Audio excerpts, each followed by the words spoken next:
The conversation takes an unexpected turn that leaves everyone in the studio stunned.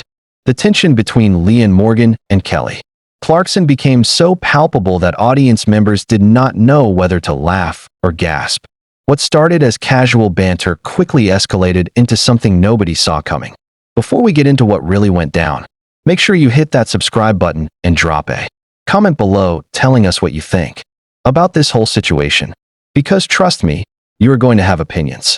Leanne Morgan walked onto the set of the Kelly Clarkson Show with her signature warmth, waving to the audience as they erupted in applause. She wore a floral blouse and jeans, looking every bit the relatable, down-to-earth woman her fans adore. Kelly greeted her with a big smile and a hug. For the first few minutes, everything felt easy and familiar. They talked about Leanne's tour, her family, and the challenges of being a working comedian while raising kids. The audience laughed at all the right moments. Kelly nodded along, chiming in with her own stories about motherhood and life on the road. Then Kelly shifted gears. She leaned forward, her tone more serious than before. She mentioned that some fans had noticed Leanne's comedy often leaned into traditional gender roles. The wife who struggles with technology, the husband who does not help around the house. She asked if Leanne ever worried those jokes felt outdated. The room went quiet. Leanne smiled, but just barely. She laughed softly and said she talked about her life, nothing more. What was real to her, and to many women her age.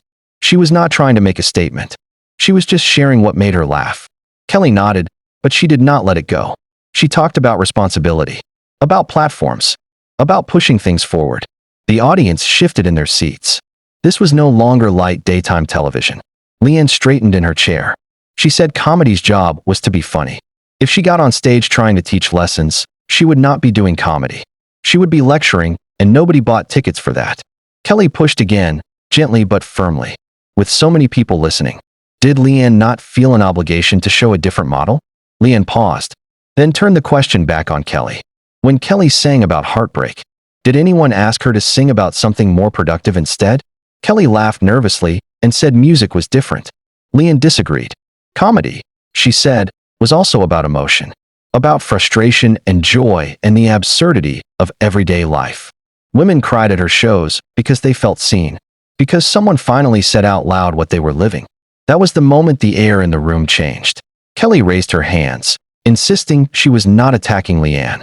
She said she just wanted to think about the messages younger women might be absorbing, that maybe they would see those jokes and think those dynamics were permanent. Leanne repeated the phrase slowly, as if tasting it. Permanent. She said she was not writing a rulebook for marriage.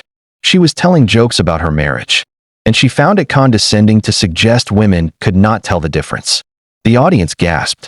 Kelly's eyes widened. She denied saying that.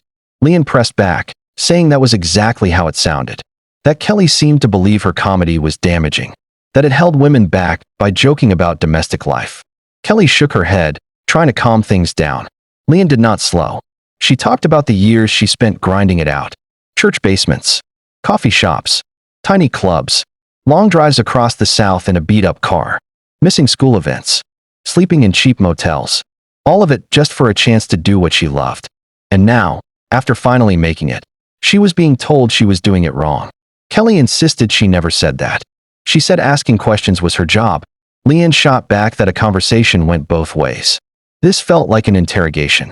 She asked why she was being questioned at all. Was it because her comedy was different? Because she talked about being a wife and mother in Tennessee, instead of a pop star in Los Angeles? The tension was thick. Kelly looked shaken. She said she respected Leanne and admired her work. Then why, Leanne asked, was this happening on national television? She said this was bigger than her. It was about women being told their experiences were not progressive enough to matter. She talked about being middle-aged, married a long time, sometimes invisible, sometimes overwhelmed, and needing to laugh at the chaos. Millions of women related to that. And now it was being dismissed as politically incorrect. Kelly tried to respond, but Leanne kept going. Kelly had the power to decide which stories were worthy, which were outdated. The women at Leanne's shows did not feel outdated. They felt heard. Kelly took a breath, trying to regain control. She said Leanne was misunderstanding her intent, that she just wanted to expand the conversation. Leanne asked who said she was not already doing that. Kelly leaned back and crossed her arms. She asked Leanne to at least acknowledge that representation mattered, that when you were one of the few women at that level in comedy, what you talked about carried weight. Leanne agreed representation mattered, but she said representation did not mean everyone told the same story. Not every female comedian needed to talk about smashing systems or following approved topics. Some were just trying to make people laugh about real life. She said real life, for many women, involved partners who were not raised to be equal contributors. That was reality. She did not create it. She talked about it. Kelly pressed again. By talking about it without challenging it, was she normalizing it? Leanne laughed, without humor. She repeated the word normalizing and said it sounded ridiculous. By that logic, comedians talking about anxiety were normalizing mental health struggles. Comedy reflected life. It did not prescribe how to live. The studio was silent. Kelly said she was trying to understand Leanne's perspective. Why build an entire career around jokes that could be interpreted as telling women to accept less? Leanne said that was not what she was saying, and Kelly knew it. She was 47, married over 20 years, and her husband was a good man who sometimes acted clueless at home. Instead of pretending everything was perfect, she chose honesty. Kelly worried younger women would see that and think it was inevitable. That was when Leanne stood up. She told Kelly she did not get to decide what her comedy meant, or how her audience interpreted it. She pointed out Kelly's own career was built on love songs and heartbreak. Songs about waiting, about devastation. Should those messages be examined too? Kelly flushed and said it was different. Leanne asked how. Was it because one was singing and the other was joking? Or because Kelly was Kelly? Kelly said she was not trying to make it personal. Leanne said it already was. She talked about being from Tennessee, about women who wanted families before careers, about discovering comedy later in life, about representing women who had to figure out who they were after raising kids. Maybe that made Kelly uncomfortable. Kelly stood up too. She said Leanne was putting words in her mouth. Leanne said she did not have to. The look on Kelly's face said enough. Kelly insisted she believed people with platforms had responsibilities beyond talking about their lives. Leanne said she thought about impact every day. She read letters from women who said her comedy helped them through dark times. That mattered. Kelly said she felt Leanne was being unfair. She invited her because she admired her. Then what was the purpose? Leanne asked. Because it felt like an ambush. Kelly denied that, but hesitated when Leanne asked if the questions were planned. That hesitation spoke louder than words. Leanne said it was clear this had been set up. That Kelly wanted a moment. A challenge. A headline. Kelly said she thought they could have an honest conversation. Leanne said honesty required good faith. And this did not feel like good faith. She said this was not about progressiveness. It was about class and geography. About whose experiences were allowed to be valid. Kelly did not question comedians from New York or Los Angeles the same way.